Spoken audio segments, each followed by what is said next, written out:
बंधुगण आपणक आखपाखरे एमिति किछि लोक अछंती जेउमाने बहुत शांत और सरल भावर होइथांती।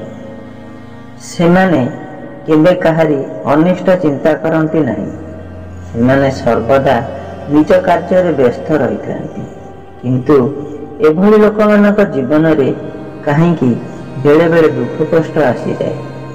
यह जानिबा पई कहानीटी पूरा देखंतु। गोटे नदी कूल माधवपुर नाम गोटे गाँ थिला। से गाँर लोक माने मुख्यतः चाष उपर निर्भर कर चलुथिले। गाँर शेष मुंडरे रघुआ नाम जड़े लोक थिला। तार निजर केही नथिले। ता प्रतिदिन काम हला से सकाळु उठी निजर नित्यकर्म सारिबा परे बाकी समय को से भगवान को पूजा अर्चना काम रे लगाई थाए। तार पूरा दिन से भगवान को कार्य ही व्यवहार करिଥାଏ। संसार रे से केवल ईश्वर को ही विश्वास करुथिला। तार एपरी परिस्थिति पई गाँ लोक माने ताको पूजारी नना कहूथिले। थरे वर्षा ऋतु समय होइଥାଏ। नदी रे बन्या आसिला। बड़ी पानी धीरे धीरे नदी बंधर मथा को छुईला। गाँर लोक माने पूरा भयभीत हेबाकू लागिले। एहीपरि परिस्थिति रे नदी बंध भांगी गला। आउ पूरा गाँ धीरे धीरे बन्या जल रे बुड़ीवाकू लागिला। गाँर लोक माने जीवन बंचाइबाकू गाँरु बाहर को पलाइबाकू लागिले। एही समय रे जने लोक पूजारीर घर को जाई कहिला, पूजारी गाँ बन्या जल रे बुड़ीवाकू लागिलानी। ए घर भी बन्या जल रे बुड़ी जीव। आपण मो सांगरे सुरक्षित स्थान को चलतु।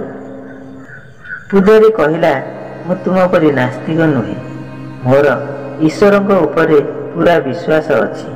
मोर ईश्वर मते बंचाई नेबे। मु घरे ही रहिबी। तुमे चली जाओ एठारु। पूजारीर कथा सुनी लोकटी सेठारु पळी आसिला। किछि समय परे धीरे धीरे पानी घर भितर पशिबाकू आरंभ कला। अल्प समय भितर पानी पूजारीर पेट पर्यंत आसीगला। पूजारी छात को जाइथिबा सीढ़ी उपरे चढ़ीगला।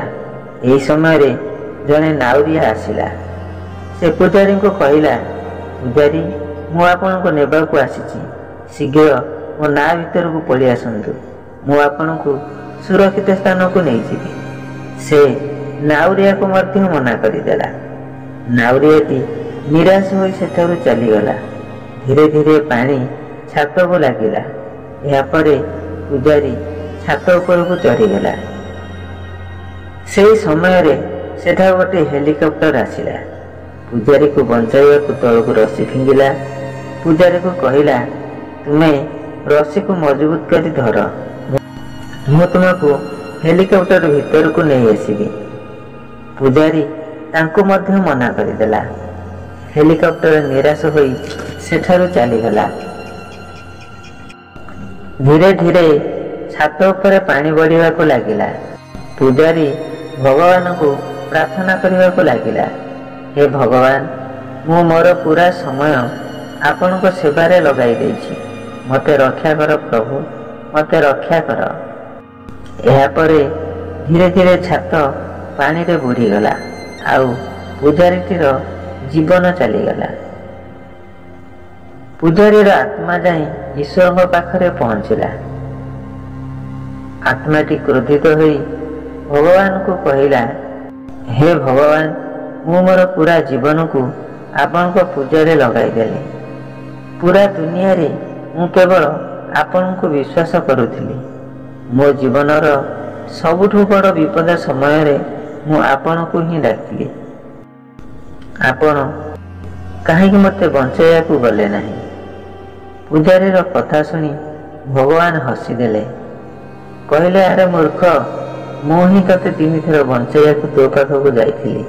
प्रथमे गाँ लोक साजी मु तुम पाख को जाइथिली, किंतु तुमे मो कथा मानिल नाही।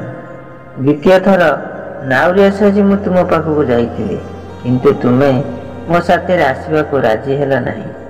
ଆଉ ତୁମର ଶେଷ ସମୟରେ ମୁଁ ହେଲିକପ୍ଟର ନେଇ ଯାଇଥିଲି, କିନ୍ତୁ ତୁମେ ମୋତେ ଚିହ୍ନି ପାରିଲ ନାହିଁ।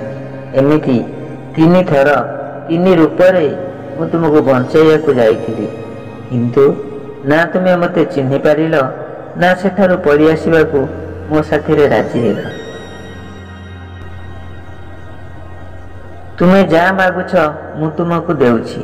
ତୁମେ ମଜବୁତ ହେବାକୁ ଚାହୁଁଛ ତ ମୁଁ ତୁମକୁ ଖରାପ ସମୟ ଦେଉଛି, ଯାହାର ସାମ୍ନା କରି ତୁମେ ମଜବୁତ ହୋଇପାରୁଛ।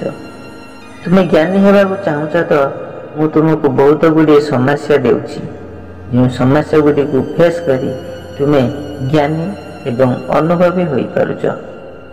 ତୁମେ ଭଲ ପାଇବା ଚାହୁଁଛ ତ ମୁଁ ତୁମକୁ ମା, ବାପା, ଏମିତିକି ପୁରା ପରିବାର ଦେଇଦେଉଛି। ତାପରେ ବି ତୁମେମାନେ ମୋ ଉପରେ ଦୁଃଖ କରୁଛ। ଯଦି ତୁମେମାନେ ମୋତେ ଚିହ୍ନି ପାରିବ ନାହିଁ, ମୁଁ ଦେଉଥିବା ସୂଚନାକୁ ବୁଝିପାରିବ ନାହିଁ, ଏଥିରେ ମୋର କ'ଣ ଭୁଲ ଅଛି? ବନ୍ଧୁଗଣ, ଭଲ ଲୋକଙ୍କ ସାଙ୍ଗରେ କେବେ ଖରାପ ହୁଏ ନାହିଁ।